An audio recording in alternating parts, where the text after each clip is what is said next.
트럼프 정권의 안보 전략의 핵심이 뭐냐? 한 놈만 팬다거든요. 중국만 팬다. 그러니까 마스가도 중국을 패기 위해서 필요한 거예요. 주한미군은 어마어마한 중국 견제의 비수다. 주한미군 있을 때 없을 때 미중 전략 향상을 해보세요. 주한미군 철수시킨다? 웃기지 마세요. 너나 잘하세요. 이제.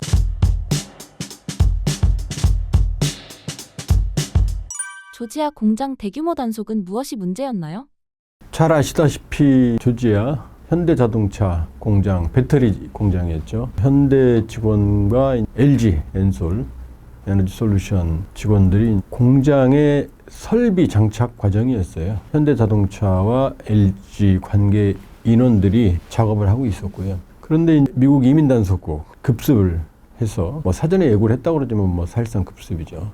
급습을 해서 300명 이상의 한국 직원들을 체포를 했죠. 체포하는 과정이 아주 비인도적이었어요. 이 쇠사슬을 묶기까지 했거든요. 수갑도 채우고 플라스틱 수갑도 채우고. 이유는 불법 취업, 비자가 취업 비자가 아닌 비자, 그러니까 B&B 비자가 아닌 비자로 취업 활동을 했다. 그러니까 불법이다. 라고 이제 모두 체포했죠. 물론 이제 한국 측의 협상에 의해서 모두 이제 풀려났죠. 잔류를 선택한 한 분만 빼고 그분도 나중에 이제 보석으로 풀려났어요. 그분은 이제 영주권 신청 과정이었기 때문에. 근데 이 사태의 문제가 뭐냐면 일단 과잉 단속, 그 다음에 비인도적 처사 이 두 개로 볼 수가 있거든요. 그리고 근본적인 문제는 미국의 취업 비자, B&B 비자가 1년에 정해져 있어요. 숫자가 85,000건으로. 그래서 대략 이게 추첨을 통하는데 그중에 이제 인도가 70%가 넘어요. 인도가 대부분이에요. 그 다음에 이제 중국이거든요. 한국은 약 1% 정도밖에 안 돼요. 그러면 그 비자를 줘야만 정상적인 취업 활동을 하는데 그 비자가 없이 취업을 하면 다 이제 취업 활동을 하면 불법으로 단속을 하는 상황이었어요. 근데 한국의 경우는 뭐냐면은 취업 활동이 아니고 한국에 취업이 된 상태에서 거기 파견돼서 지금 설비를 장착하는 과정이었어요. 그런데 B&B 비자는 신청하면 받을 확률도 적고 나오는데 시간이 너무 걸리잖아요. 공장은 빨리 가동해야 돼. 원래 연말까지 완공 예정이었거든요. 그런 상황에서 그 현지 조지아 공화당 소속 정치인이 본인이 자기가 이제 고발을 했다. 자랑을 했어요, 이제. 왜냐하면 트럼프는 지금 미국 이민 단속국에는 단속량이 할당돼 있어요. 그걸 채우는데 지금 급하고 단속하면 할수록 조지아 사태 날 당시에 30만 명 이상이 이미 추방된 상황이었거든요. 단속해서 추방시키면 시킬수록 트럼프한테 잘했다고 칭찬받는 상황이었거든요. 그러니까 무차별적인 체포가 이루어지고 무차별적인 추방이 이루어지는 상황이었거든요. 그러니까 미국 이민 단속국은 닥쳐서 그 당시 에스타 비자, 그러니까 전자 여행 허가증이죠. 90일짜리. 그 다음에 이제 B&B 비자, 단기 상용 비자를 가지고 있는 사람들이니까 이건 B&B 비자가 아니다 그래갖고 모두 체포가 간 거예요. 그런데 일단 체포 과정이 잘못된 게 뭐냐면 이 사람들이 취업한 한국에서 월급을 받고 지금 설비를 장착하러 가는 과정이었고 미국의 비자는 문제가 있었고 빨리 설비를 장착해서 빨리 가동시키는, 왜냐 올해 말까지 완공을 하고 내년 상반기에 시험 가동을 하고 그러면 2030년까지 대략 8,000명 정도의 고용효과를 어마어마한 미국으로서는 노다지 같은 8,000명 고용이면 천문학적인 거거든요, 미국에서. 그걸 빨리 하려고 미국을 도와주려고 간 거거든요. 그런데 원시적인 이 비자 규정을 들이대서 불법적인 체포를, 불법이에요, 사실. 한 거죠. 이게 지금 한국 정부가 어떤 또 해당 본인들이 어떤 판단을 내릴지 모르겠지만 이걸 미국의 소송, 민형사상 손해배상을 소송을 제기하면 그 금액은 천문학적으로 불어날 수가 있어요. 왜냐? 워낙 이 심각한 인권 침해에 해당하거든요. 이 상황입니다. 이 상황이 되니까 처음에는 이민단속국은 잘했다고 자기들 아무런 죄가 없다. 오히려 자랑을 했어요. 트럼프도 이민단속국이 할 일을 했다라고 얘기를 했죠. 근데 상황을 뚜껑을 열어보니까 이게 아니거든요. 오히려 자기들 발등을 찍은 거거든요. 왜냐하면 자기들을 도와주고 지금 한국 3,500억 달러, 일본 5,500억 달러, EU 6,500억 달러 투자하게 돼 있는데 이 투자하면 설비를 장착하고 미국 내 공장을 가동을 하려면 지금 있는 비자 시스템으로는 말도 안 되는 거거든요. 거기다가 조지아 최대의 사업이 이제 차질을 빚게 생겼거든요. 현대자동차 측 판단하면 최소 2, 3개월이라고 얘기했는데 그럼 모르죠. 그 트라우마를 겪은 사람들이 가겠어요? 나 같아서 안 가지. 그러니까 이게 얼마나 걸릴지 아무도 모르는 거고 이게 일파만파인 거죠. 왜냐? 다른 데에도 많은 삼성도 있고 많은 지금 마스가도 있고 삼성은 지금 짓고 있고 어마어마한 지금 상황이 지금 있는데 자기들 발등을 찍어버린 거죠. 그러니까 나중에 트럼프 대통령이 아니다 와서 미국 사람들을 교육시켜라 와서 그렇게 말하고 그 다음에 처음에 고발했다고 자랑했던 공화당 정치인은 나중에 나와서 내가 한 거 아니다고 또 발뺌하고 왜냐? 돌 맞아 죽게 생겼으니까 이 조지아에서. 조지아 주지사는 나서서 지금 빨리 오라고 난리치고 있고 이 상황이 이래요. 그러니까 이 상황에서 오늘 녹화하는 날이 이제 10월 1일이잖아요. 10월 1일 기준 보도로 보면은 B1 비자 그러니까 에스타 비자, 전자관광 허가증, 그 다음에 B1B 비자, 조지아 공장에서 체포됐던 그걸 가졌다고 체포됐던 사람들도 할 수 있다 이제. 조지아에서 했던 일들을 할 수 있다라고 얘기를 한 거예요. 이건 뭐예요 지금? 발등을 또 찍은 거예요. 자기들이 한 조치가 이게 불법이었다고 인정하는 거거든요. 다시 허가했으니까. 그 에스타 비자와 B1B 비자라고 잡아갔는데 한미협의회에서 그거로도 상용 활동을 할 수 있다. 에스타와 B1 비자로도 지금 조지아 공장에서 체포 당시에 했던 활동을 할 수 있다고 지금 한미가 합의했다고 지금 보도가 나왔거든요. 그럼 뭐예요 지금? 자기들이 체포했던 활동은 불법이 되는 거죠. 역으로 부메랑으로. 이건 잘 된 거예요. 그럼 이걸 근거로 이제 소송을 제기하면 미국 당국은 아주 불리해지는 거죠. 아주 불리해지는 거죠. 그러나 이게 여기서 끝나지는 않는다. 왜냐하면 이게 지금 미국 비자 문제의 근본적인 왜 인도가 70%를 넘냐면 이 H-1B 비자는 신청을 하면 추첨을 하게 돼 있거든요. 그런데 이 추첨을 하면은 인도가 71%, 중국이 한 11% 차지하거든요.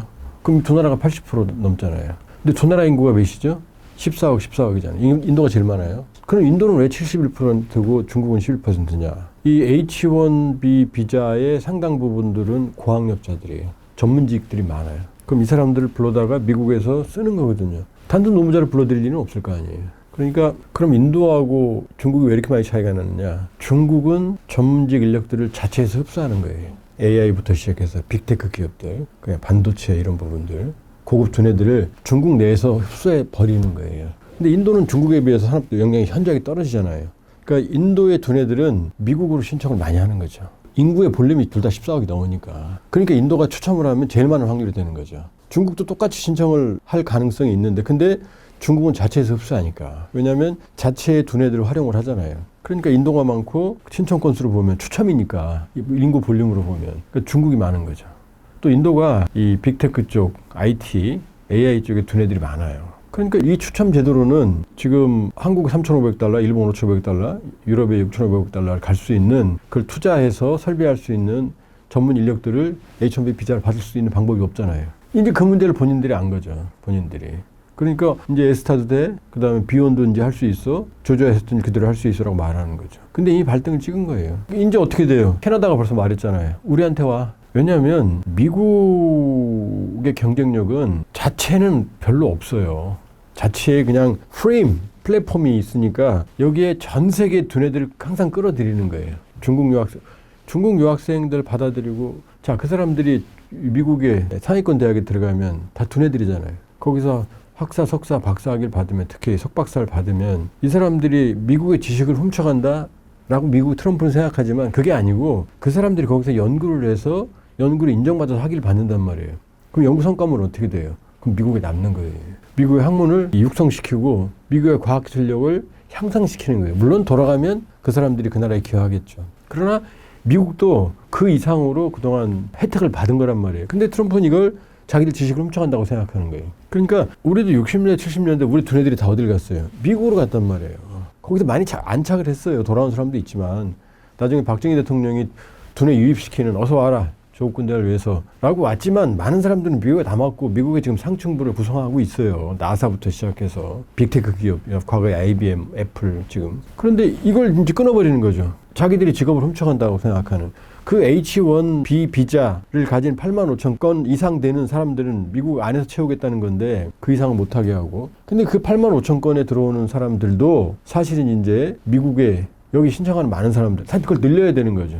쿼터를 늘려야만 미국에 더 많은 지식이 들어오는 거거든요. 근데 그것까지도 이제 제한을 하겠다는 거죠.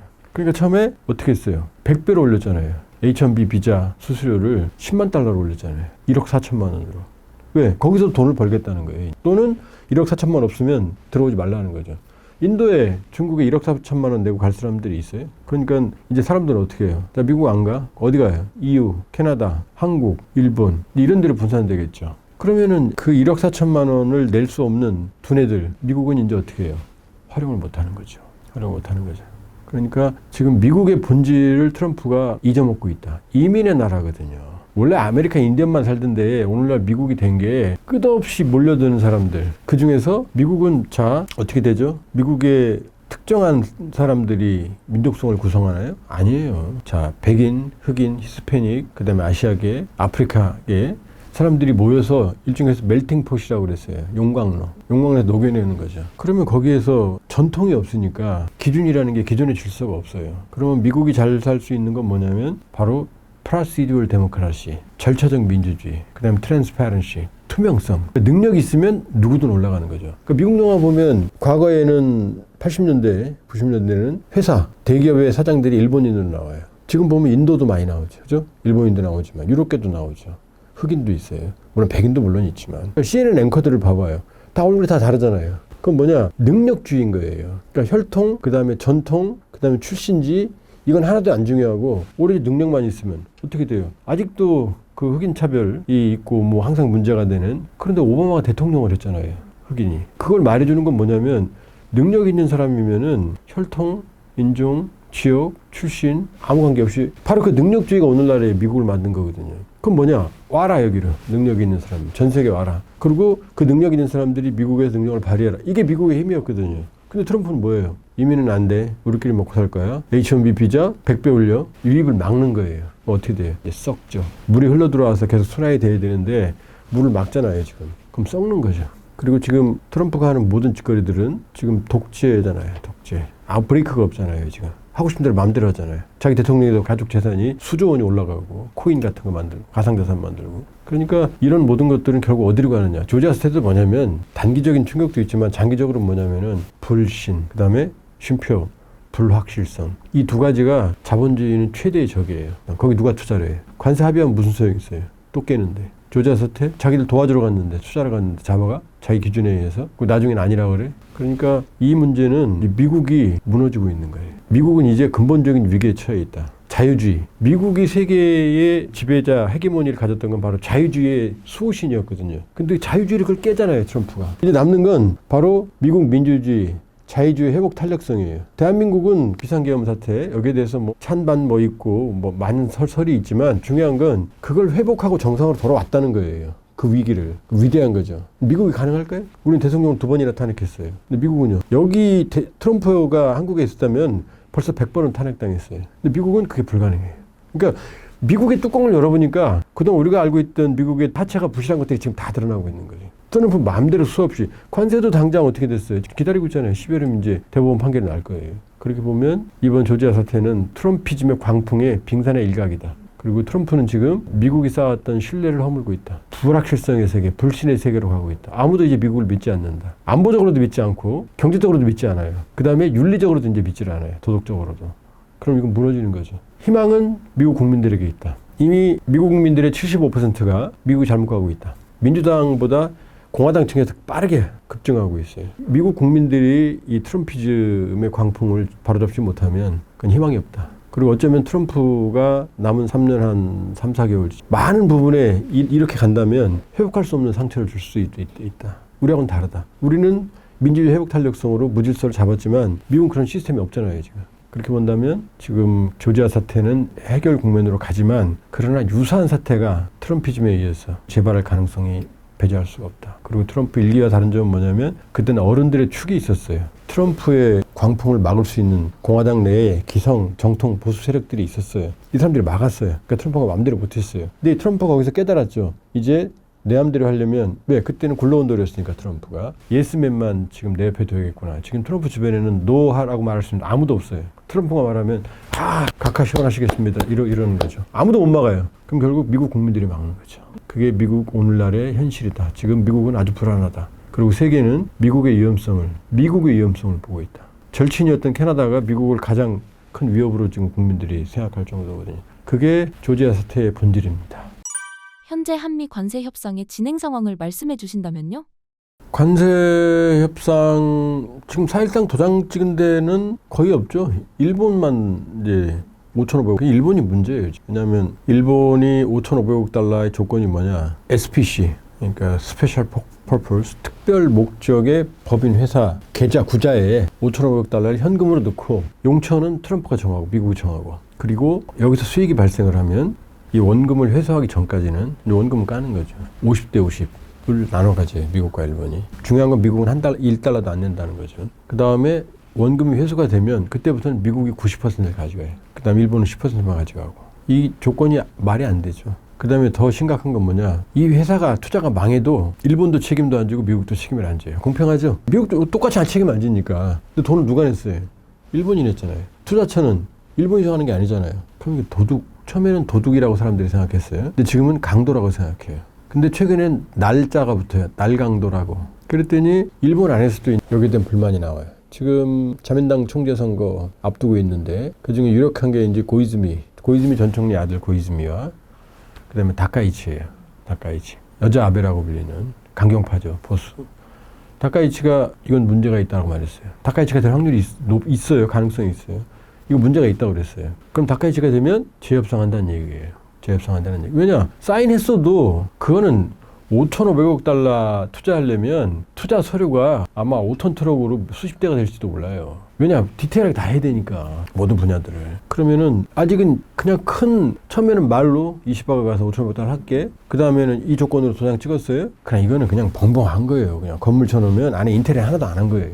설비는 하나도 안 한 거라고 공장에. 그럼 이제 계속해서 실무 이행 과정에서 엄청난 충돌이 생길 수밖에 없어요, 지금. 그런 상황이에요. 근데 우리는 지금 그걸 봤잖아요. 우리 보고 그렇게 하라는 거예요. 그러니까 처음에는 한미가 이제 아주 협상 잘했다고 돌아왔잖아요, 이재명 대통령이. 근데 이제 와서 왜 아직도 도장을 안 찍고 이제 뭐 비판도 있고 그러잖아요. 협상 잘못했느냐. 그건 왜 그러느냐. 이렇게 말한 거예요. 이제 남녀가 우리 PD님이 이제 여성분이에요. 근데 우리가 둘이 예를 들어서 결혼을 앞둔 사람이라고 생각해봐요.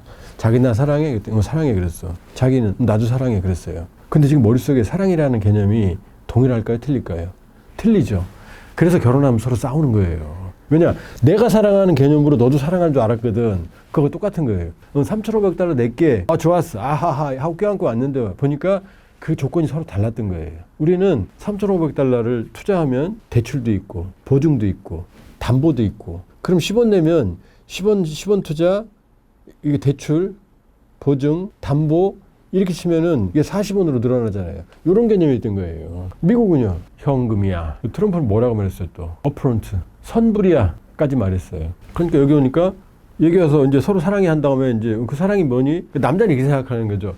아, 지금 나 자유롭게 매일 술 먹고 친구들하고 여름에 여행 가고 혼자 뭐 차박하고 혼자서 그러고 이제 난 널 사랑해. 이게 조건. 근데 여자는 술 끊고 담배 끊고 친구는 무슨 친구야 나랑 여행 가야지. 차박 안 돼. 그러니까 딱 결혼해서 이제 이 생활이 충돌하죠. 그렇게 싸워요 사실은 다. 왜냐? 자기가 가진 걸 안 놓고 사랑한다는 거 다 포기하는 게 아니거든요. 자, 미국하고도 협의했어요. 그러니까 그거였어? 뭔 소리야 시방. 그게 어떻게 돼? 라고 지금 충돌하는 거예요. 그럼 미국이 막 우리를 막 때려야 되는데 등 치려고 하는데 딱 보니까 자, 일본은 외환보유고가 일본은 엔화는 일단 기축통화예요. 두 번째, 일본의 외환보유고는 1조 3천억 달러예요. 세 번째가 중요해요. 미국하고 무제한 통화 스와프가 돼 있어요. 1조 3천억 달러 다 줘도 일본은 외환 위기가 안 온다는 얘기예요. 가져오면 되니까 미국 은행에서. 근데 우리는 첫째, 외환보유고가 4,200억 달러예요. 최대 4,200억 달러예요. 일본에 어떻게 돼요?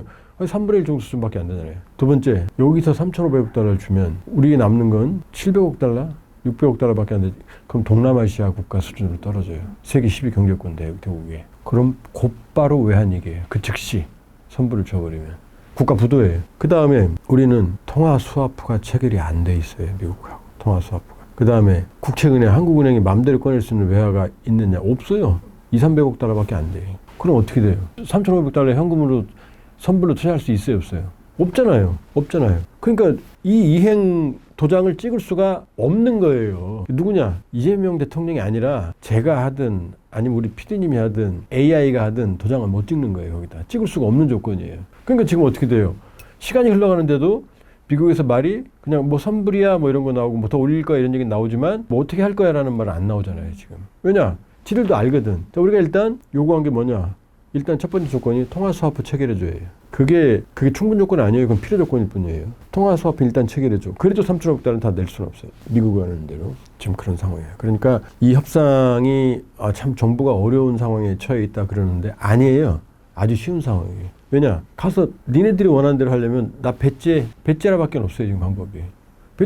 배째라고 내놓는 수밖에 없죠. 거기 도장 찍고 오면 여기서는 국민들한테 매 맞아 죽죠. 그죠? 그랬잖아요. 오죽하면 탄핵이라고 말했어요. 도장 찍으면. 그러니까 이 협상은 어려운 게 아니에요. 의외로. 배째라 그러면 돼요. 배째라. 그러니까 어떻게 돼요? 차라리 관세 25% 맞자라는 얘기가 나오는 거예요. 그럼 또 이제 비난이 와요. 그럼 미국이 트럼프가 그러면 뭐 관세 25% 더 올리면 어떡할 거야? 어쩔 수 없죠. 어쩔 수 없죠. 지도 죽고 나도 우리도 죽는 거예요. 왜냐? 예를 들어서 반도체, 조선 이런 것들을 우리를 건드리면 우리 핵심을 건드리면 배터리 이런 것들 건드리면 미국이 대안이 없어요. 지금 TSMC가 파운드리에서는 최고죠. 삼성이 쫓아가고 있지만 그러나 D램, 메모리 분야에서는 삼성 SK가 최고예요. 이거 없으면 삼성 파운드리가 최고 아니에요. AI 시대에 데이터가 핵심이죠. 이 데이터는 메모리예요. 파운드리가 아니에요. 그러면 이 AI 시대에 삼성 그다음에 없으면 끝나는 거예요. 세계 반도체 시장은 끝나요. 그다음에 조선, 마스가 미국 함정 세계 조선 시장에 한 53% 상선, 53% 미국, 중국, 한국이 한 28, 9%, 일본 21%거든요. 미국은 0.1%예요. 군함은 찍어내요. 그냥 국가 수주로. 근데 민간 시장은 0.1%밖에 또 안 돼요. 그 필리조선소가 하나오션이 인수해서 50년 만에 처음으로 LNG선을 수주했다는 거 아니에요. 그것도 여기서 다 블록 만들어서 조립만 하는 거예요. 그런데 중국과 해양 경쟁을 하는데, 해군력 경쟁을 하는데 53%를 찍어내는 중국과 군함 하나 만들었는데 지금 6년, 7년 걸린다고 트럼프가 한 말인데 중국 5, 6년, 한국 2년이라고 그랬는데 우리 도움 없이 돼요? 조선업 살려야 되는데 조선업이 부활 안 되면 미국은 끝나요. 중국하고 싸움에서. 근데 한국이 유일하게 중국이 물량으로는 앞서지만 특수선박, 고부가가치 선박은 한국이 단연 탑이에요. LNG선 같은 경우 80% 우리가 수주해요. 세계 최초의 북극항로 쉐이빙 LNG선도 우리가 만들었어요. 거대한 해양플랜 다 우리가 만들어요. 중국 만들면 여기저기서 빵꾸나요. 다 클레임 걸리고 좀 심하게 과장하면 국뽕 마련이었는데. 그러니까 우리의 조선업이 없으면 마스가 없으면 끝나는 거예요. 지금 올 상반기 기준으로 미국의 주요 함정, 전투함 관련 주요 함정이 297척이에요. 중국은 370척 플러스 알파예요. 숫자가 차이가 나죠? 물론 미국은 양적인 면에서는 항공모함 10만 톤짜리가 11대나 있으니까 이것만 해도 110만 톤 아니에요. 미국은 한 360만 톤 정도, 톤수에서는. 중국은 한 160만 톤밖에 안 돼요. 그런데 중요한 건 중국이 급속히 올라가고 있다는 거죠, 지금.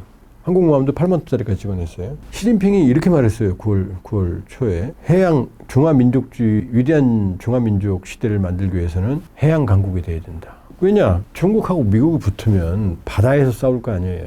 미국은 항공모함이 오고 요거를 거부하는 게 중국의 해군력일 거 아니에요. 그래서 중국은 해양 굴기를 위해서 도련선 적자 작전을 전략을 써요. 도련님이 아니고 도련선. 섬도자 이을련자 열도선이라고 돼요. 제1도련선이 어디냐? 일본에서부터 시작해서 대만, 필리핀 안쪽으로. 그러면 서해, 동중국해, 남중국해까지예요. 말라카 협찬 아까 여기가 여기 전체의 90%가 진해 영해라고 말하는 거예요. 지금 중국이. 여기에 A2AD 전략, 안티 억세스 에어레 디나이얼, 반접근 지역 거부, 접근하는 걸 막겠다. 안티 억세스, 에어레 디나이얼, 지역 거부, 지역 못 들어오게. 이 도련선 안에 미 항공모함 한 대가 못 들어오게 그 원해에서 경멸한다. 이게 첫 번째 전략. 제2도련선은 어디냐? 일본에서 시작해서 괌 거쳐서 파푸아 뉴기니 있는 쪽까지. 3도련선은 어디냐? 바로 태평양 전체죠. 지금 1도련선 작전이에요. 여기에 미국 해군, 여기 뭐가 들어있어요? 대만이 들어있잖아요. 대만 침공할 때 미 해군력을 원거리에서 거부하겠다는 해군력을 막 찍어내고 있는 거예요, 지금. 자, 미국은 조선업이 지금 붕괴됐잖아요. 그럼 어떤 일이 벌어져요? 신조함 찍어내는데 애를 먹어요. 시간이 걸려요. 왜? 민간 생태계가 파괴되는데 어떻게 군함 생태계만 살아요? 이게 같이 가야지. 그러면 자, 신조함 건조하는데 비용과 시간이 너무나 많이 들어요. 중국은 쭉쭉 찍어냈는데, 팍팍 찍어냈는데. 두 번째 더 심각한 문제가 있어요. 함정은 하나 만들면 보통은 30년, 40년 써요. 그러면 함정은 복잡한 유기체이기 때문에 삼직제라고 해요. 하나는 전투에 투입이 돼요. 항상 작전해요. 하나는 휴식 및 교육을 해요. 그럴 거 아니에요. 지금 잠수함 같은 경우 바닷물 속에도 천년만년 있어요. 한 2달 정도 있으면 나와서 쉬어야 될 거 아니에요. 그 답답한 데 있었으니까. 한 척은 어떻게 하느냐. 오버홀. 완전 분해해서 수리를 해요. 이래야 30년, 40년 쓰는 거예요. 그럼 297척이면 그때는 항상 수리한다는 얘기잖아요. 수리할 데가 없어요, 지금. 수리할 데가. 그래서 우리도 지금 그걸 MRO라고 그러는데 올해 미국 군수 보급함부터 이제 MRO를 시작을 했어요. 그랬더니 미군 입이 여기 걸렸어요, 지금. 배를 새로 만들어줬거든. 어마어마하게 좋게 만들어줬거든. 그럼 어떻게 해? 신조함도 못 찍어. 그 다음에 수리도 못 해. 중국은 찍어내고 수리하고 다 해. 자, 그게 한국이에요, 지금. 반도체, 조선. 여기만 말한 거예요, 일단. 딴 것도 많아요, 지금. 전 세계가 공급망으로 연결되어 있는데 그런데 여기를 지금 3,500억 달러 그다음에 관세 20억 때리고 있죠. 이걸 지금 우리를 지금 압박을 하고 있는 거잖아요. 거기 조지아 사태까지 있잖아요, 지금. 그러니까 한국을 두들겨 패고 싶은데 이게 인도하고 브라질하고 다르거든. 인도는 50%, 브라질도 49% 때리고 있잖아요, 지금. 그러면 지금 우리는 이 상황에서 지금 미국과 협상을 하는데 답은 하나예요. 그렇게 못한다. 그렇게 못한다. 배 째려면 째라. 실제로. 왜냐하면 그건 강짜를 부리는 게 아니라 그거밖에 방법이 없어요. 그러니까 시간이 걸리더라도 미국이 원하는, 우리도 미국이 어려우니까 최선을 다해서 도와줄 필요는 있죠. 우리가 미국에 수출하면서. 그러나 지금 또 하나 문제는 뭐냐면 트럼프의 상호 관세를 매기는 이유가 안보적 이유 때문이라는 법령이 있거든요. 안보에 위험한 상황이 초래가 되면 관세를 매길 수 있는 근거로 활용을 해요. 근데 트럼프 이전까지 그 무역 적자, 재정 적자, 트럼프가 말하는 쌍둥이 적자에 원인이 없었어요? 똑같이 있었잖아요. 왜 트럼프 때문에 이게 안보적 위기가 돼요? 대부분에서 질 가능성이 높아요, 지금. 법리론적으로 가면 트럼프가 질 가능성이 높아요. 그럼 상호관세는 무효가 되는 거예요. 12월 정도 판결이 날 거거든요. 그럼 그때까지 버틸 수밖에 없는 거죠. 일본도 재협상할 가능성이 있고. 그러니까 지금 상황은 미국도 이걸 아니까 한국이 받을 수 없는 상황인 걸 아니까 지금 협상이 진행이 되는 거예요. 아니면 어떻게 했겠어요? 한국 말 안 들어? 협상 끝? 이렇게 말했겠죠. 추가 관세 이렇게 가겠죠. 그렇죠? 거기다 또 하나는 일본이 정말로 문제인 게 EU 6,500억 달러는 국가가 투자하는 게 아니에요. 민간 투자 규모예요. 그 조건도 많아요. 조건도 훨씬 유리해요. 투자해야만 한다가 아니라 투자할 수 있다. 근데 한국과 일본은 투자해야만 한다잖아요. 그러니까 EU는 지금 큰 문제 없잖아요, 지금. 그거서 안 싸우잖아요. 그 트럼프는 일본하고 했어요. 이제 한국이 지금 전 세계가 한국을 보고 있어요. 왜냐하면 한국이 관건이거든. 한국이 하면 도미노거든. 근데 지금 한국이 버티고 있거든. 근데 한국을 때려야 되는데 미국 입장에서는 그런데 한국을 때리기에는 이 조건이 일본하고 너무 다르거든. 그럼 통화 수합 해주면 된다? 그럼 이제 자기들이 불리하거든. 왜? 그거 투자하면 외환위기가 발생하면 자기들 돈이 가야 되니까. 그러니까 지금 미국도 이거 쉽지 않은 상황인데 라고 말하는 거죠. 왜냐하면 협상이라는 건 상대방이 물러설 수 있는 퇴로를 줘야 되거든요. 근데 지금 조건이라면 퇴로가 없어요. 할 수가 없어요. 미군이 정말 주한미군을 철수할 수 있을까요? 주한미군, 미국의 전략은 트럼프가 800명의 전 세계 장성을 불러 모았어요. 미국에. 무슨 일 있는 줄 알았어요. 있는 줄 알았더니 별거 없어요. 전쟁을 준비해라. 정신무장. 뭐 핵에서 이상한 얘기예요. 뭐 뚱뚱하면 안 된다. 뭐 정치적 올바름 버려라. 김정은이 그러거든. 김정은이 장성 다 모아서 정신교육 시키거든요. 똑같은 거예요. 김정은하고 차이가 없어요, 지금. 자, 그런 800명 모으는 그 전쟁을 준비하라. 전쟁을 할 수 있는 군대가 되라라고 말하는 그 저편에는 누가 있느냐? 중국이 있는 거예요. 왜냐하면 트럼프의 정권의 안보 전략의 핵심이 뭐냐? 한 놈만 팬다거든요. 중국만 팬다. 그러니까 마스가도 중국을 패기 위해서 필요한 거예요, 지금. 그럼 중국만 때린다가 이거는 트럼프가 아니에요. 피보트 아시아 중시. 트럼프 일기 때 인도태평양 전략. 인도하고 태평양을 합치면 중국을 포위하잖아요. 인도가 중국의 왼수니까. 코드가 그거예요. 인도는 중국하고 왼수니까 서쪽에서 막아, 남쪽에서는 호주가 막아, 동쪽에서는 일본이 막아, 그 다음에 미국이 중심, 항공모함 전. 이게 코드거든, 사각형. 그러니까 트럼프 일기 때 인도태평양 전략이 처음 나왔어요. 안보전략사가. 바이든 때는 인도태평양 전략을 계승했어요. 유일하게 트럼프 정권에서. 잘했다고 그랬어요. 그리고 세계 민주주의 정상회의를 개최했어요. 거기 중국은 안 불렀어요. 왜?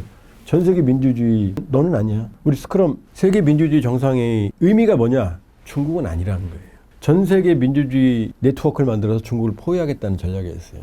트럼프 2기 때는요. 지금은 한 놈만 팬다. 안보 전략 NDS. 초안은 9월에 나왔고 10월에 이제 본문이 나올 거예요. 3월에 나온 9페이지짜리에 뭐라고 써 있느냐? 중국만 팬다. 본토 방위와 대만 침략 저지 중국만 팬다. 나머진 니들이 알아서 해. 이게 지금 트럼프의 전략이에요. 자, 그럼 중국만 팬다 하면 미국에서 중국은 너무나 멀잖아요. 각각의 너무나 먼 당시잖아요. 아시아에 거점이 있어야 되잖아요. 그게 일본이에요. 그래서 일본을 항상 그렇게 말해요. 일본은 미국 안보의 코너스톤이다. 코너스톤이 아마 주춧돌 정도 될 거예요, 아마. 그렇죠? 우리 보고 뭐라느냐? 공식 용어가 있어요. 린치핀이다. 핵심 축이라는 얘기예요. 그러니까 코너스톤보다는 약간 어감이 약하지만 핵심 축도 왜냐? 올 초에 주한미군이 거꾸로 된 한반도 지도라는 걸 공개했어요. 외부에. 그럼 뭐냐? 캠프 험프리즈, 평택을 중심으로 도쿄, 베이징, 대만, 필리핀, 러시아 쪽 이걸 다 거리를 계산하는 지도예요. 그러니까 평택이 중심이에요. 그걸 보면 베이징까지 1000km가 안 돼요. 그 거리가 표시가. 자, 중국이 도련선 전략을 쓴다고 그랬어요. 도련선. 일본부터. 그럼 한반도가 어디 있어요? 안쪽에 있잖아요. 한반도에 주한미군이 있을 때랑 없을 때랑 인도태평양 전략과 중국의 전략이 충돌할 때 누가 유리하겠어요? 한반도에 지금 비수가 있는 거잖아요. 중국을 찌를 수 있는. 베이징까지 1000km도 안 되는데 단거리 985km 정도 될 거예요. 단거리 미사일 사거리인 거예요, 사실은 베이징이. 미국에서 주한미군을 뭐 폄하하는 사람들이 주한미군이 베이징에 너무 가까워, 위험해. 거꾸로죠. 워싱턴 앞에 985, 1000km 지점에 중국군이 와 있다고 생각해 보세요. 중국군이 위험해요, 워싱턴이 위험해요. 워싱턴이 위험한 거죠. 그러니까 주한미군은 어마어마한 중국 견제의 비수다, 이렇게 볼 수 있죠. 주한미군 있을 때 없을 때 한번 미중 전략 경쟁을 한번 상상을 해보세요. 그러니까 주한미군 철수시킨다? 웃기지 마세요. 너나 잘하세요지. 왜냐? 트럼프가 그랬잖아요. 이재명 대통령 만나서. 거기 있는 큰 기지, 캠프 험프리스 말하는 거예요. 그 임대가 아니라 소유권을 달라고 할 수도 있어, 이렇게 말했잖아요. 철수할 사람들이 소유권 달라고 그래요? 영원히 가지고 싶은 거죠. 그 정도로 중요한 거죠. 그러니까 뭐 주한미군 철수한다? 가라고 해도 안 나갑니다. 또 밀어도 미국은 언제 나가느냐? 지들이 나가고 싶을 때는 언제든 나가요. 우리가 바지가랑이 잡아도. 그러니까 자꾸 사람들이 미국 심기 건드리면 안 된다. 상관없어요. 쟤네들이 심기 건드려도 있고 껴안아도 싫으면 나가요. 미국은. 아프가니스탄 그렇게 떠났잖아요. 바이든 떠났죠? 바그람 공군기지. 이제 뭐라고 말해요? 나 돌아갈 거야, 트럼프. 왜? 중국 잡아야 되니까. 트럼프가 뭐라고 했냐? 바그람 공군기지에서 1시간 거리에 중국의 핵 무기 제조 공장이 있어. 그러니까 내가 가야 돼. 이렇게 말. 바이든 때 떠났잖아요. 미련 없이 떠났잖아요. 아프가니 버리고. 이제 필요하니까 또 돌아간대잖아요. 왜? 중국 잡으려고. 근데 주한미군이 떠난다고요? 아이고, 걱정들 마세요. 트럼프 보고 정말로 철수한다? 소유권을 갖고 싶다는 사람이 떠난다는 마음이에요? 안 떠나요. 떠날 수가 없어요. 그럼 규모는 줄을 가능성이 있어요. 미외가 아무리 막아도. 왜냐? 미국이 힘드니까 전체 규모를 줄이려고 그래요. 자, 주한미군이 제일 많을 때는 7사단이 있을 때까지는 7만까지 있었어요, 최대. 지금 28,500명이에요. 28,500명도 아니에요. 일개 여당 규모 4, 5천 명이 항상 순환 배치로 왔다 갔다 해요. 28,500명도 아니에요. 규모 쪼는 건 신경 쓸 거 없어요. 뭐 주식시장 흔들릴 거 없고 경제 타격 없어요. 규모는 저지정돼요. 전 세계가 지정돼요. 그러나 주한미군의 전략적 가치는 절대로 줄지 않는다. 그러니까 전략동맹. 우리는 재래식 전력으로는 북한을 압도해요. 우리가 필요한 건 미국의 전략적 투사 능력이에요. 해구산, 전략무기. 요 결합. 미군은 한반도의 전략적 중요성이 있고 우리는 미국의 전략무기의 전략적 중요성이 있기 때문에 둘이 찰떡궁합으로 지금 있는 거예요. 이건 정권이 진보가 되든 아니면은 보수가 되든 아무 상관없어요. 그 천하의 진보 정권이라 노무현 정권 때 우리가 이라크 파병했잖아요. 제일 진보적인 정권이 FTA 체결하고 한미 FTA 체결하고 이라크 파병했잖아요. 그 한국 국익이 뭐 진보가 되면 반미고 뭐 보수가 되면 칩니다. 그렇지 않아요. 그렇지 않아요. 그러니까 크게 보면 자, 관세, 뭐 주한미군, 흔들린 주한미군, 그러나 관계없이 한미는 서로를 필요로 한다. 한쪽이 한쪽을 버리면 그 죽는 길이다. 주한미군이 만에 하나 10만 분의 1 하나 철수한다. 그래도 두려워할 건 없어요. 왜냐? NPT 비확산 조약이라고 하는 핵 규범 안에 10조에는 뭐라고 쓰여 있느냐? 회원국이 비상 상황에 처하면 NPT를 탈퇴할 수 있다는 정당한 조항이 있어요. 김정은이 저렇게 핵무기를 매일 공격한다고 그러는데 그 이상 비상 상황이 어디 있어요? 우린 세계에서 최고의 비상 상황에 지금 처해 있는 거예요. 근데 주한미군이 있으니까 미국의 한미동맹이 있으니까 됐어 이러는데 만일 미군이 한미동맹 깬다. 그럼 NPT 탈퇴하고 핵무장으로 가면 돼요. 주한미군 철수하는데 몇 년 걸리거든요. 그럼 그 사이 핵무장하면 돼. 세계가 못 막아요. 우리 정당한 명분이 있어요. 미국도 알죠. 그거를. 한국이 핵무장하는 건 북한이 핵무장하는 거랑은 상황이 다 달라요. 일본도 할 거고 대만도 할 거고 전 세계 핵 도미노가 되는 거죠. 그러니까 부러우면 진다. 그 다음에 겁먹으면 진다. 쫄면 죽는다. 당당하게 관세 협상하고 주한미군 변동, 성격 변화도 당당하게 대응하면 돼요. 그 정도는 됐어요. 우리가. 크기가. 러우 전쟁의 현재 상황은 어떻게 보고 계신가요? 좀 상황이 전투가 격화하고 있어요.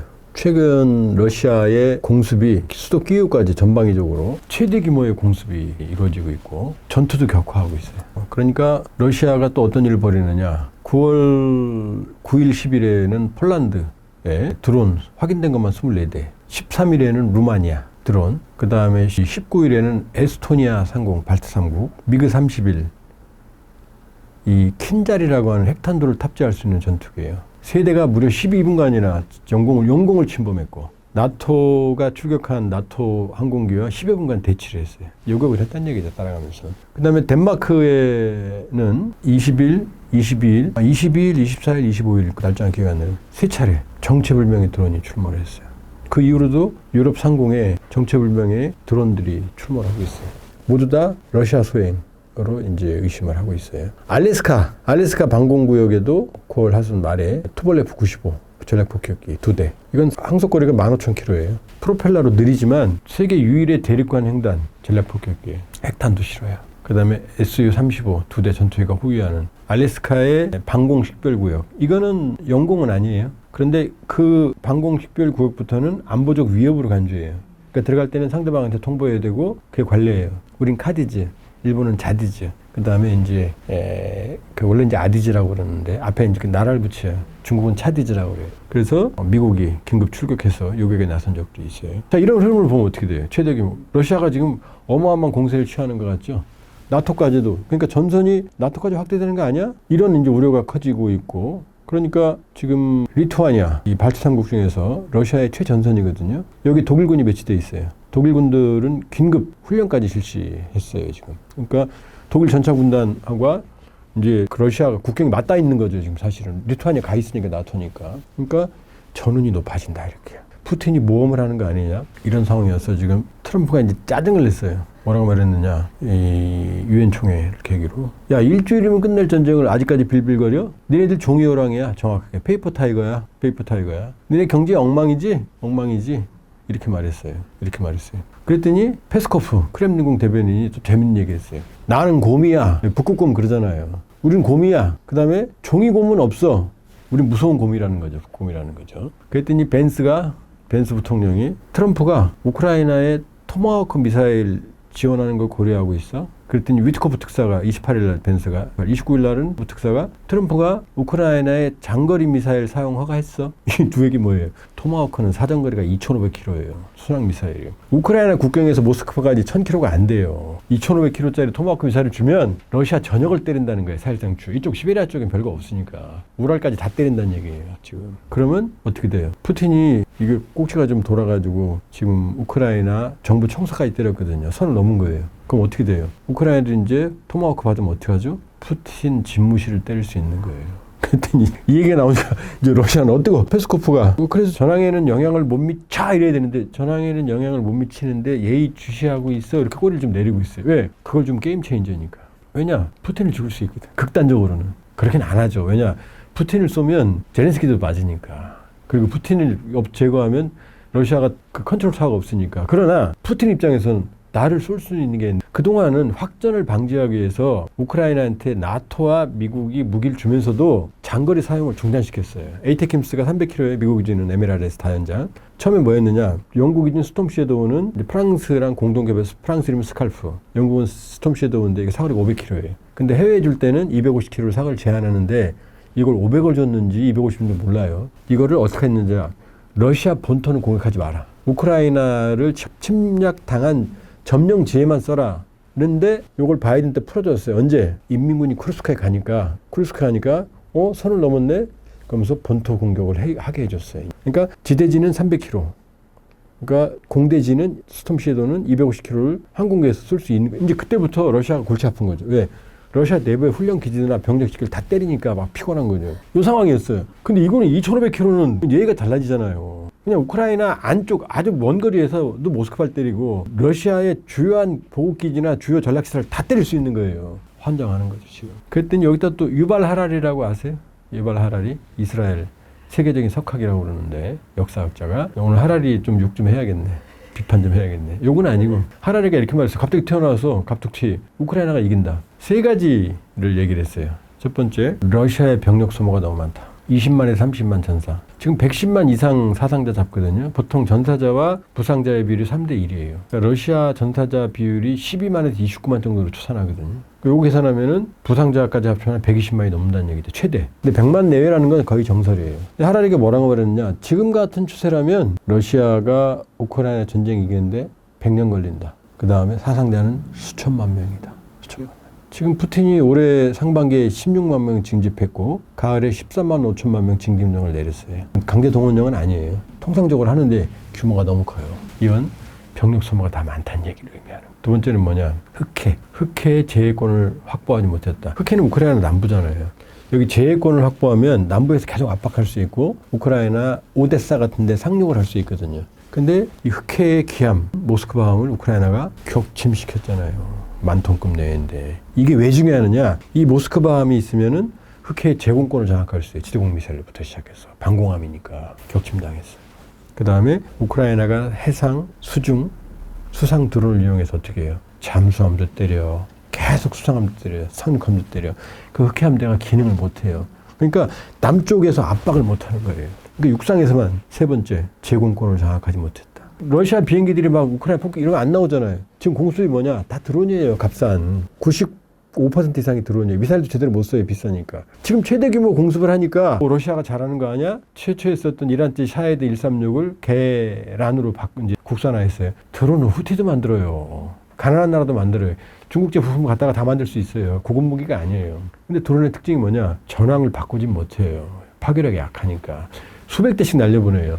크림양녀가 애꿎은 건물, 민간인들 타격하고 피곤하게만 하는 거거든요. 왜냐? 제공권을 장악하지 못했으니까. 미국은 어떻게 해요? 제공권을 완벽하게 장악해서 계속 때리잖아요. 이스라엘도 어떻게 해요? 제공권을 장악해서 항상 전투기 띄워서 정밀 타격하잖아요. 카타르 타격한 것도 15개 전투기 띄워서 카타르 때렸잖아요. 제공권이 있기 때문이거든요. 러시아는요. 제공권이 없어요. 하늘이 비어 있어요. 그러니까 하라리 얘기는 뭐냐? 병력 소모 너무 많아. 트럼프와 같은 얘기지. 일주일이면 끝날까 아직까지? 그 다음에 재해권. 흑해 제해권이 없어, 제공권이 없어. 이 세 가지를 가지고 하리가 우크라이나가 이긴다. 트럼프도 뭐라고 말했느냐? 우크라이나 영토 회복 지금 5분의 1 뺏겼거든요. 남한 면적이에요.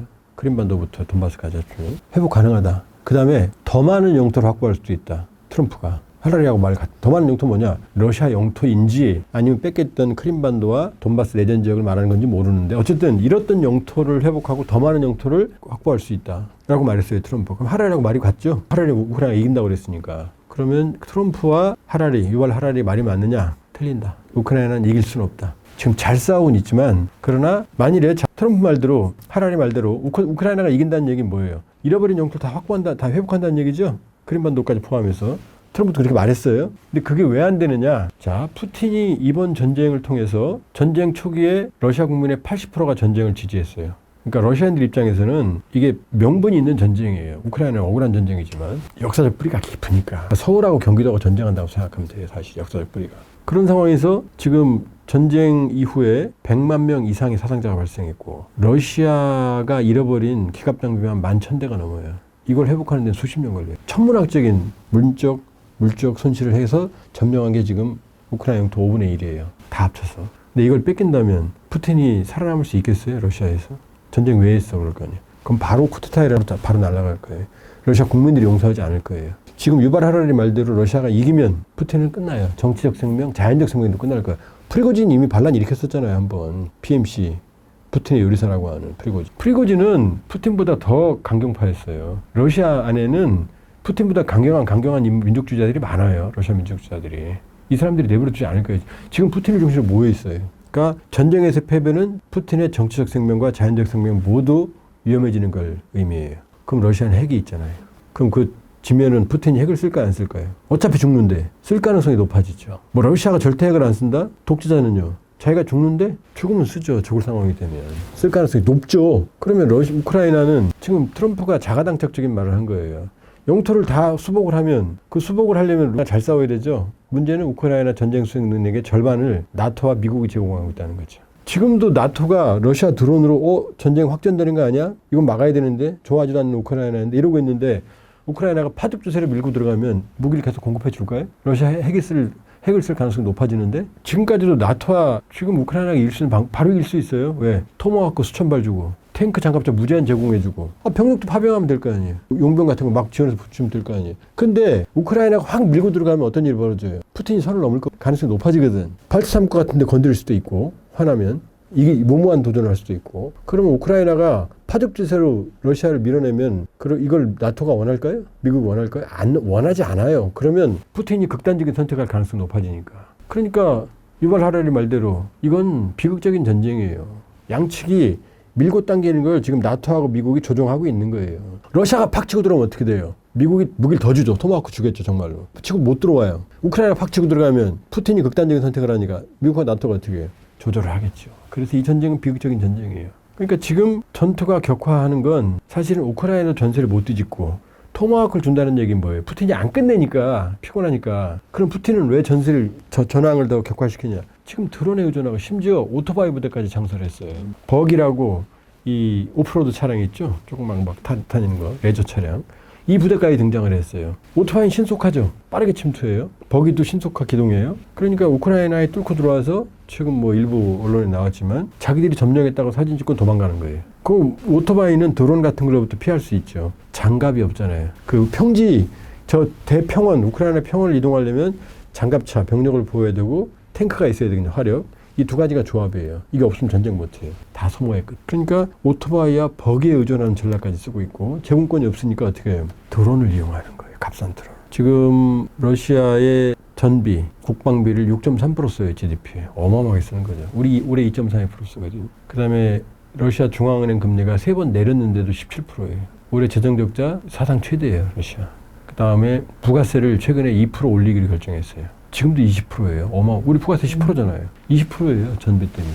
2%또 올렸어요. 근데 지난해 푸틴이 세금 올리면서 앞으로 2030년까지는 안 올린다 그랬거든요. 약속을 어겼어요. 그 다음에 또 하나, 석유 대국인 러시아에 지금 휘발유가 없어요. 왜? 우크라이나가 계속 아픈 데만 때리거든. 러시아 수출의 60%가 석유거든요. 전비의 절반 이상을 석유에 의존해요. 가스에. 여기만 때려요. 플랜트만. 석유 가스 플랜트, 철도. 그 다음에 정유시설을 때려요. 그러니까 우크라이나 남부는 지금 14%가 주유소가 문을 닫았고 크림반도는 절반 가까이가 주유소가 문을 닫았어요. 석유대국 러시아에 휘발유가 없어요. 사람들이 미쳐요 지금. 당장 주유를 못한다고 생각해봐요. 서울에서. 미치는 거죠. 이게 러시아 현실이에요. 그러니까 러시아도 점점 궁지를 몰리고 있으니까 더 지금 발톱을 드러내는 거예요. 더 잘 싸우는 게 아니고. 안 끝내니까 트럼프는 빨리 끝내고 싶은데 야 토마호크? 우크라이나 요청하니까 이건 정말 게임 체인저예요. 줄까 말까? 그럼 트럼프는 푸틴은 환장하는 거죠. 왜? 자기 크렘린궁도 맞을 수 있으니까. 뿐만 아니라 주요 군 지휘관들 다 쏠 수 있거든요. 그러니까 트럼프가 지금 벤스말은 지금 검토 중이다. 그 다음에 위트코프 특사는 말씀드렸지만 허가했다. 장거리. 이 얘기를 합치면 어떻게 돼요? 푸틴 짜증나는 거죠. 종이호랑이야. 난 곰이야 그랬는데 종이호랑이 만들려고 할 수도 있죠 지금. 그러나 우크라이나도 지금 허덕인다. 러시아는 인구가 1억 4천이 넘어요. 우크라이나는 4천만이 좀 넘어요. 4천 4백만쯤 돼요. 근데 5분의 1 점령당했잖아요. 여기도 우크라이나는 있을 거 아니에요. 또 많은 사람들이 지금 징집하려고 밖에 나가 있어요. 실제 인구는 3천만 좀 넘는 거 아니냐. 우크라이나는 정말로 인적 자원. 그러니까 막 아저씨들 거의 노인 같은 사람들도 지금 전선에 있을 정도인 거죠. 여성 물론이거든요. 우크라이나 절반을 지금 외부에 의존하고 있잖아요. 그럼 전쟁이 되겠어요 계속? 러시아도 지치고 이 상황이에요. 그러니까 지금 지리하게 양쪽이 지금 지쳐가는데 전쟁을 하고 있다. 그러니까 시간이 걸려도 휴전으로 갈 거다. 그러나 종전, 완전히 영토를 인정하는 종전은 어렵다. 일시적인 휴전이라고 쓰고 종전으로 읽는 그런 상황으로 갈 가능성은 점점 높아진다. 이렇게 볼 수 있어요. 김정은이 남북 통일은 없다 못 박은 이유와 국제사회 반응은 어떤가요?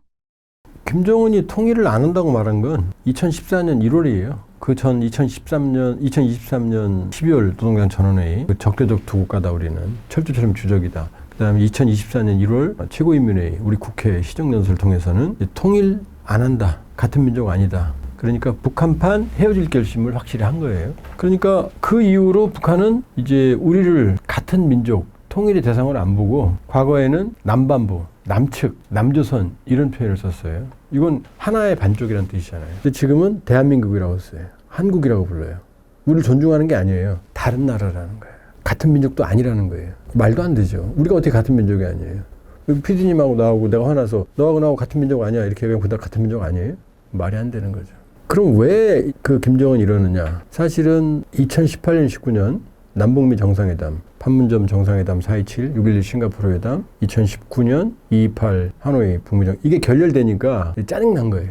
우리 보고 그러잖아요. 뭐 문재인 대통령 보고 삶은 소대가리라고 김정은이. 그러니까 이제 남북 관계에서 얻어먹을 게 없다. 그다음에 윤석열 정부가 들어왔잖아요. 지금 뭐 조사하고 있지만 뭐 평양 김정은 집무실까지 뭐 드론을 보냈네. 확인 중인데 무슨 뭐 전쟁을 도발하려고 했네. 뭐 얘기들 나오잖아요. 그러니까 얼마나 지금 살떨렸겠어요. 김정은 입장에서는. 자기 집무실까지 남한 드론이 왔다고 생각해보면. 물론 확인을 해야 돼요. 아직 최종 확인은 안 됐어요. 근데 개연성은 있죠. 없는 말 지어낼 리가 없으니까. 물론 없는 말 지어도 돼요. 그렇게 생각하니까 이제 남한하고는 완전히 관계를 끊고 싶은 거예요. 근데 속셈은 뭐냐. 체제 경쟁에서 패배했기 때문에 우리가 무서운 거예요. 흡수통일 하려고 안 해도 독일 흡수통일, 사실상 흡수통일이었잖아요. 사실은. 합의형 통일이었지만. 자, 큰 나무 밑에 작은 나무가 있으면 날라 죽죠.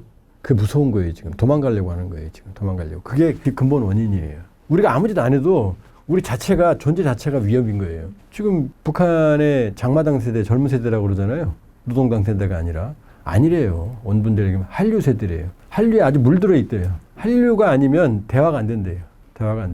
그래서 어떻게 만들었어요? 북한에서는 그 스마트폰에 오빠라고 치면은 동물하고 싹 자동적으로 바뀌어요. 그 정도 프로그램도 있어요. 남한 말씨 못 쓰게. 그게 바로 평양 문화어 보호법이에요. 남한 말씨 쓰지 말라고. 반동 사상 문화 배웠고 남한 한류 보면 최대 사형이에요.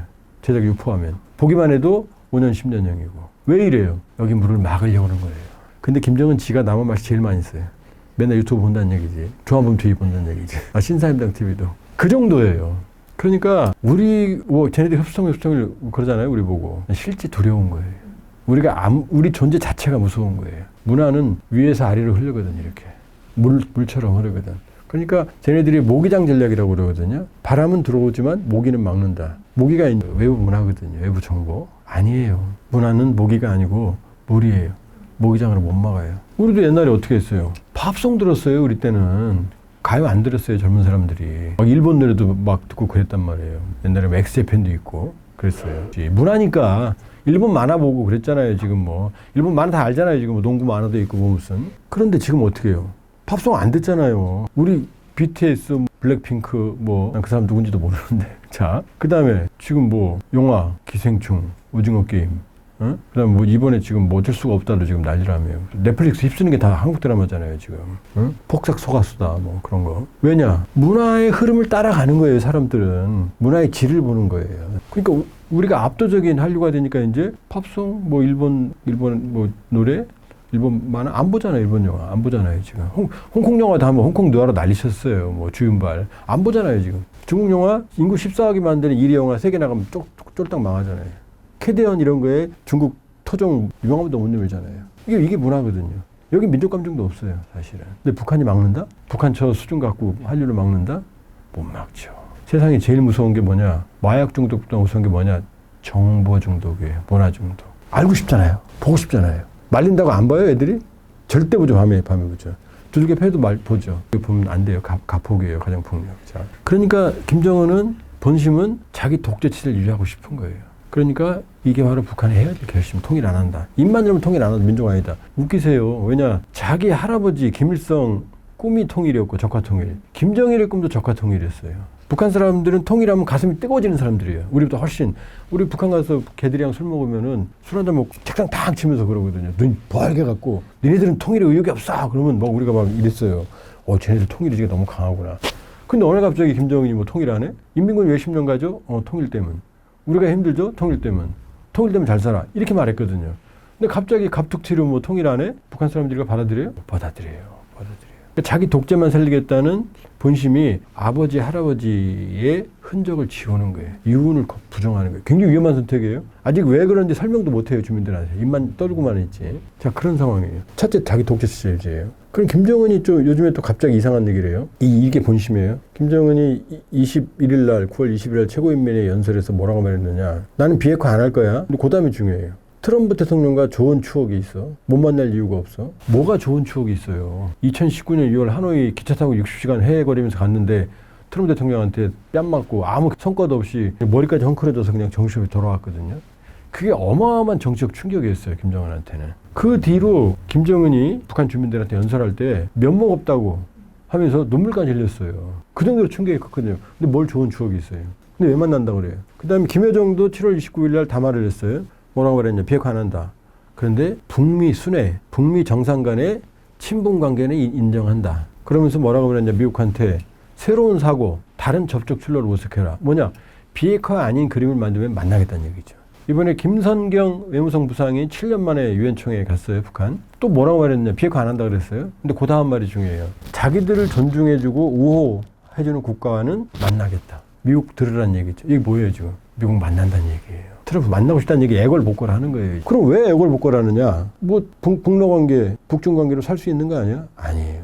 지금 북러 밀착, 북중 밀착 저 난리치죠? 지난해 4월 기준 1달러당 북한 원화가 8,000원에서 9,000원 했어요. 지금 9월 하순 기준으로 42,500원이에요. 평양 인근이. 우리를 치면 7, 8,000원이라는 얘기예요.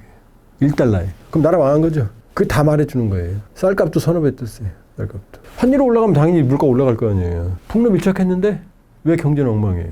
지금 외국의 한 조사기관 연구자가 의뢰받아서 조사한 거에 따르면 정확하지는 않겠지만 북한이 러시아에 준 거는 98억 달러다. 다 합쳐서 군사적 지원, 병력까지. 받은 건 12억 달러다. 사기당한 거죠.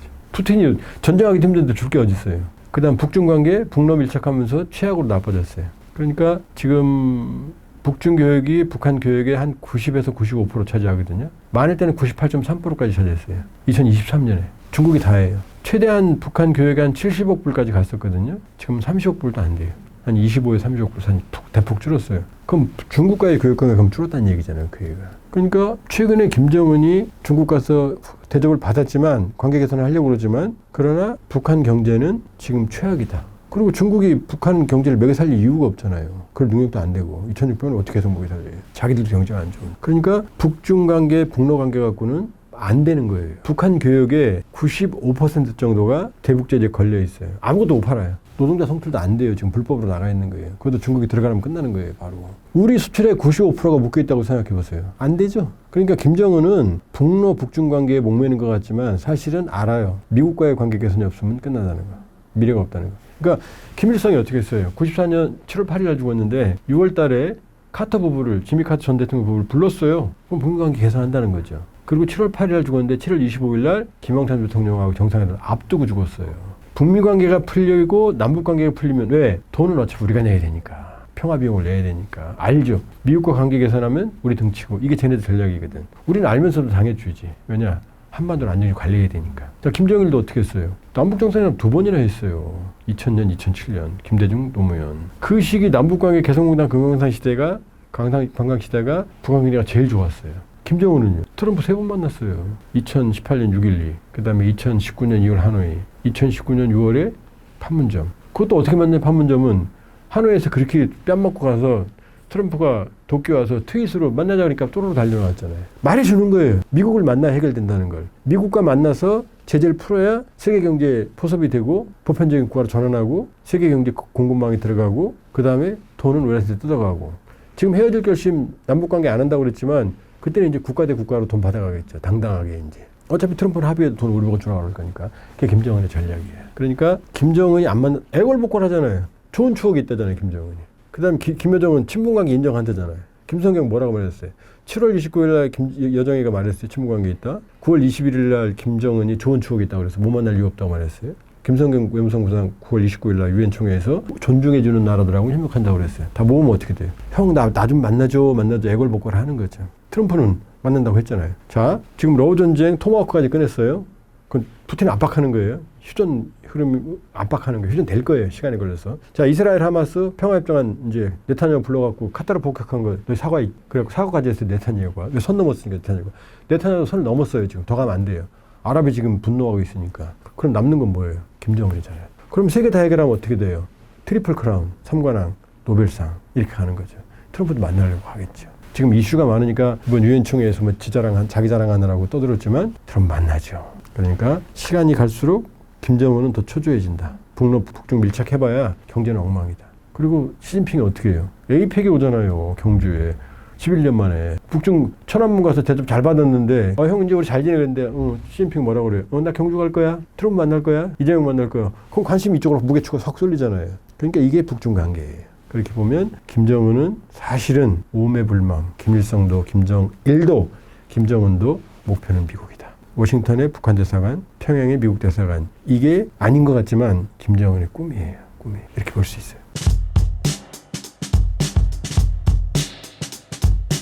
최근 방위비 협상의 진행 상황을 설명해 주신다면요? 방위비 인상에 관한 얘기는 트럼프 일기 때부터 엄청 시끄러운 사안이었어요. 트럼프 대통령이 한국은 부자 나라이면서 미국을 벗겨먹고 있다 이런 얘기도 하고 그랬는데 그렇게 하면서 주둔군 지원 방위비 분담금 그때 당시에는 트럼프 일기 때는 1조 1200억 정도를 냈어요. 근데 사실상 트럼프 대통령이 잘못하는 것 중에 하나 그거는 직접 경비 주한미군을 서포트하는 우리 한국의 군속들 이런 사람들 지원은 돈이란 말이에요. 돈 현금성. 나머지 현금이 아닌 것들이 엄청 많아요. 지금 평택기지는 세계 최고의 기지고 최대 기지고 그다음에 미군들 군속들 다 세금 면제해 주잖아요. 이런 것까지 하면 1년에 4조 정도 주죠. 4조. 나머지는 계산하는 1조 2천억만 생각하는 거예요.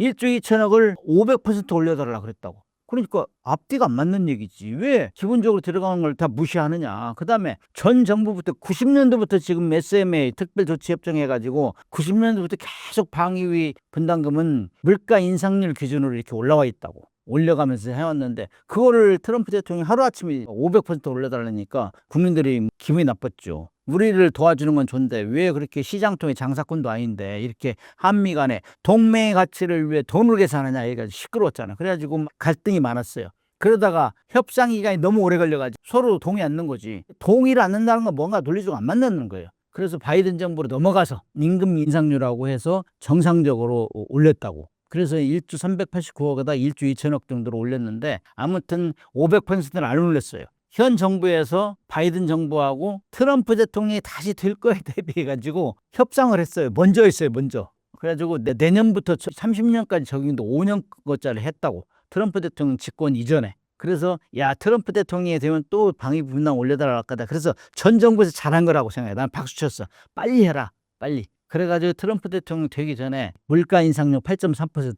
그래가지고 내년부터 8.3% 올리면은 1조 5,192억. 이게 지금 정해졌어요. 그래서 2027년 되면 5% 물가 인상률만 올려라. 이렇게 다 정해놨어요. 그래서 트럼프 대통령 되기 전에 바이든 정부하고 윤석열 정부하고 했다고. 그게 딱 해놨기 때문에 우리는 이제 뭐 트럼프 대통령이 또 돼도 이거 또 건들겠느냐 했는데 아니나 다를까 그거를 100% 10배 올려달라고 10배. 그러니까 국민들이 기분 나쁘죠. 그래서 아무튼 현 상황은 그렇고 그래서 뭐 한미 정상회담 때 다룰 의제가 아닌가 그런데 실질적으로 우리가 미군이 한국에 주둔한 건 기본적으로 이승만 대통령이 요청해가지고 동맹이 결성된 거는 북한의 재남침을 억제하기인 거예요. 그렇기 때문에 지금은 우리가 70, 80년대까지만 해도 우리가 쳐졌는데 지금은 핵무기를 빼놓고 우리가 다 압도해요. 북한을. 그렇기 때문에 우리 큰 걱정을 안 해. 근데 핵무기는 지가 죽는다고 생각할 땐 쏠 수가 없는 게 핵무기거든. 그렇기 때문에 크게 걱정은 안 하는데 미국이 자꾸 저러면은 골치 아프죠. 근데 미국의 이 일부 의견들은 아니 이제 한국 알고 한국이 북한 앞다는 거 알아요. 핵무기는 자기들이 해준다 했으니까 핵 확장 억제 해준다 했으니까. 그래서 주한미군을 중국을 포위하는 데 쓰겠다. 중국을 억제하는 데 쓰겠다. 특히 대만 문제 생기면은 거기를 빼쓰겠다. 이런 게 지금 노골적으로 얘기를 한다고. 근데 한국에 그렇게 주둔하는 그 미군을 그렇게 쓰면은 우리하고 약속이 틀리잖아요. 대북 억제인데. 자기들 보면 그러면은 우리가 오히려 돈 받아야 되는 거 아닌가? 이런 논리도 있잖아요. 근데 이제 미국이라는 나라는 세계 전체의 경찰 국가라고 생각하고 특히 아시아 지역에서의 그 동북아 전략에서는 중국이 태평양으로 못 나오게 하는 거 이게 이제 봉쇄 전략이죠. 중국은 나가려고 하고 이 부딪히고 있는 상황인데 그렇게 되면은 그 한국이 이 중국 바로 앞에 있는 게 좋거든. 좋은데 미국에서도 요즘 막 방위비 줄여라 그런 것 같아요. 그러니까 한 4,500만 조들을 빼서 뭐 괌이나 어디로 이동하는 게 좋지 않느냐 이런 얘기 나오긴 나와요. 그러나 한국 사람들이 야 주한미군은 원래 대북 억제인데 자꾸 그런 식으로 밖에 사용하려면 왜 한국이 있어야 되냐 이런 얘기도 나오거든. 그러니까 그거 쏙 들어갔어요. 아무튼 이런 상황에서 우리는 자기들 미군을 다른 데 쓰겠다는 우리 시비 걸 수는 없잖아요. 그러나 기본 목적을 무시하지는 말라. 이런 상태에서 우리가 그런 상황에서 왜 우리가 방위비를 올려야 되냐 이런 반대 논리가 지금 팽팽하게 맞서고 있죠. 만약 주한미군이 정말 철수하게 된다면 미국은 어떤 피해를 보게 될까요? 철수한다는 거는 이미 의회에서 동의를 해야 돼요. 미국은 의회가 엄청 세요. 그래서 대통령이 한다고 해서 되는 것도 아니고 의회는 매년마다 지금 트럼프 일기 때 트럼프 대통령이 주한미군 철수한다 방위비 안 올려 철수하겠다 이런 얘기를 하니까 의회 국방 수권법에 못을 박았어요. 매년. 그래가지고 28,500명을 빼려면 의회 동의를 받아라 그랬다. 그냥 뺄 수가 없어요.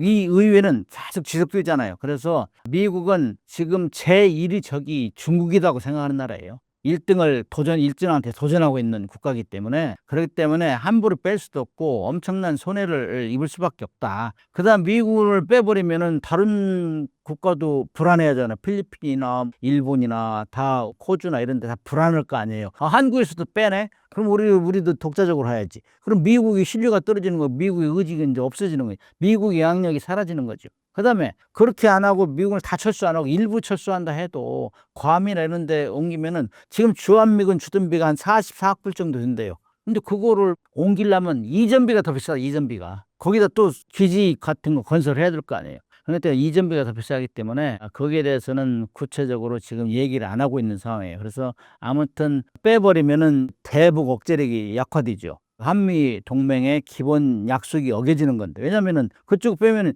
한국에 있을 때는 평택에 이런 데서 막 확 바로 대응을 할 수 있는데 북한이 침공을 하면은 괌이나 이런 데서 막 6시간 몇씩 걸릴 거 아니에요. 그렇기 때문에 이건 쉽지 않아요. 그래서 그런 걸 고루 협력해야 되고, 그다음에 한미 상호 방위 조약에 그런 거 하려면 상의해서 해야 돼. 상의해서 하기로 돼 있어. 그런데 그걸 무시해버리면 동맹이 깨지는 거죠. 그렇기 때문에 미국도 손해고 우리도 손해고, 그래서 트럼프 대통령이 거래의 기술 차원에서 돈 많이 벌어주는 거를 국민들한테 막 표시하려고 막 지금 막 쇼맨십 하는 건데, 양국의 협의가 있어야 되는데 협의 없이 하면은 그야말로 깡패 국가라고 얘기 소문나면은 안 좋죠.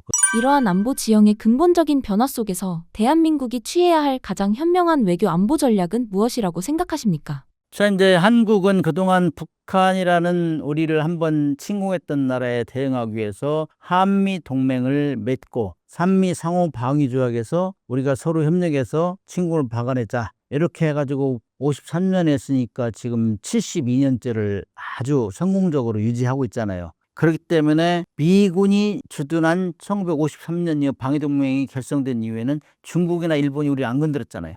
이건 엄청난 성과라고. 그렇기 때문에 오로지 대북 억제만 하면서 우리가 돈도 벌고 경제력을 키웠단 말이죠. 그러나 미국이라는 나라는 대통령이 주한미군 철수한다 계속 떠들으니까 이게 피곤한 거예요. 오히려 이런 거 보면은 북한보다 더 피곤할 정도로 이렇게 자꾸 얘기를 많이 하는데, 그렇기 때문에 자주국방이 절실한 그런 상황이에요. 자주국방이라는 건 외세의 도움 없이 우리가 어떠한 외부의 침입도 우리 힘으로 무찌를 수 있는 게 자주국방인데, 그렇게 하기가 참 힘들어요. 그렇게 하면 돈이 많이 들어요. 그래서 이 연합 동맹을 맺어가지고 이제 그걸 커버를 하고 있는데, 아무튼 주한미군이 없을 때의 가정에서 우리를 군사력을 키워야 돼요. 핵무기를 가지고 북한이 우리를 위협하는데 핵무기는 어떻게 할 거냐? 우리는 비핵화를 이미 선언하고 주한미군이 한국에 있는 한 우리가 핵무기를 만들기 쉽지 않아요. 왜냐? 주한미군 존재 가치가 떨어지거든. 핵무기를 만들어버리면. 그러면은 너네 가도 돼 이렇게 되니까. 그래서 우리는 미국에서 계속 약속을 하잖아요. 핵 확장 억제,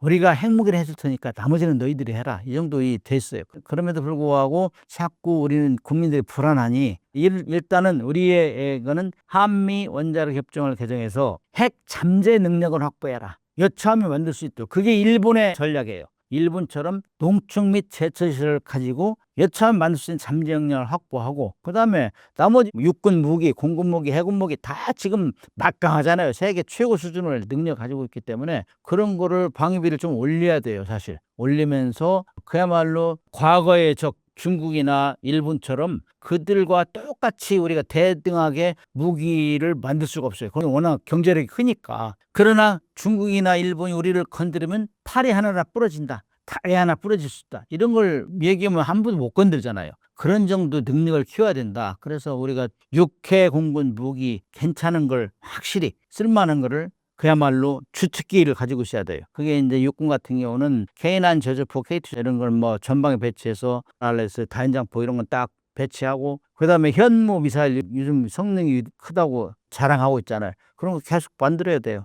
만들고, 그다음에 해군 같은 경우는 뭐 잠수함, 그다음에 뭐 이지스 구축함 이런 건 지금 가지고 있으니까 거기다가 특별히 핵추인 잠수함을 만들어서 중국이나 일본이 우리를 못 건들게 비수 역할을 할 수 있는 이런 핵추진 잠수함을 가져야 돼요. 그다음에 공군 같은 경우는 뭐 이미 우리 정찰위성 많이 썼잖아요. 미국이 있을 때 우리한테 제일 도움을 많이 준 게 ISR, 감시 정찰 능력이에요. 근데 우리가 이미 인공수를 쐈잖아, 우리도. 그것 때문에 그렇게 옛날같이 뭐 굽신굽신 안 해도 돼요. 그다음에 공중 급유기도 가지고 있고, 그다음에 F-35는 물론 사왔지만은 KF-21을 개발하고 있고, 그렇기 때문에 F-15K 이런 것도 엄청난 능력을 가지고 있기 때문에 각군이 자랑하는 그 무기 이런 거를 적정수를 구비함으로써 북한은 물론이고 중국이나 일본이 건들지 못하게, 특히 이제 현무 미사일 같은 경우는 우리가 뭐 항공모함도 없고 그러니까 뭐 해안에 기지, 지하 시설을 마련해가지고 중국이 건드리면은 항공모함 없어 지상에서 날아간다. 그다음에 대함 미사일 이런 것들을 강화해가지고 하면은 우리가 미국이 뭐 갑자기 떠나도 우리가 큰일 났네, 이 정도는 얘기할 정도는 아니다,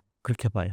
우리 정부가 주한미군을 대하는 태도는 어떤가요? 세계에 이제 미군이 가장 많이 배치된 데가 독일, 그다음에 일본, 독일하고 일본하고 비슷한 병력이 있고 우리가 3위 정도 되는데 28,500명 정도 되는데 제가 볼 때는 우리 한국에서 주한미군을 대하는 거는 정말 최고급이라고 봐요. 최고급 수준이라고 봐요. 기지도 그다음에 거의 평택 같은 데는 미국이잖아요, 미국. 이 정도로 하기 때문에 굉장히 높이 평가하고 그다음에 주한미군이 그동안 우리한테 기여한 성과는 대단해요. 우리가 이제 국방비에 많이 투자를 하는 대신에 경제를 키웠잖아요. 미국이 도와준 덕분 이런 것들은 미국의 덕분이다 생각하고 미국은 영원한 우방으로 갔으면 좋겠지만은 그것도 자국의 상황에 따라 변할 수 있으니까 그래서 주한미군은 우리에게 굉장히 도움을 많이 준 군이다. 그래서 가치 있는 것도 좋지만은 이거는 국제 상황에서 변할 수 있기 때문에 주한 미군이 떠날 것에 대비해서 우리는 자주국방력을 키워야 된다. 그러려면 국민들이 일단 그 자주국방 개념을